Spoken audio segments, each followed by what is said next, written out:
মিঠুন চক্রবর্তী নাকি আমার বিরুদ্ধে একটি মানহানির মামলা করেছেন 100 কোটি টাকার। 100 কোটি টাকার। আমি এখনো কোনো চিঠিপত্র কিছু পাইনি। তো আমার একটাই বক্তব্য যে আমিও জানিয়ে রাখি, আমিও একটি মামলা ওনার বিরুদ্ধে ফাইল করেছি। তো এখন তার নোটিশটা এখনো আমার আইনজীবী অয়ন চক্রবর্তী একটু অসুস্থ, দ্রুত সুস্থ হচ্ছে, ফলে নোটিশটা এখনো পাঠায়নি। মামলা আমিও করেছি।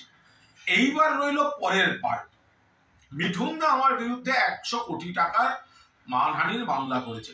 আরে যে দল বদলু মাল, যে কথায় কথায় দল বদল করে, ছোটবেলায় নাকি নকশাল, তারপরে জ্যোতি আঙ্কেল, ওপাশে গিয়ে ও নাকি ওখানে গিয়ে শিবসেনা, তারপরে চলে গেল মমতা বন্দ্যোপাধ্যায়কে আমার বোন, তারপরে সে চলে গেল বিজেপিতে।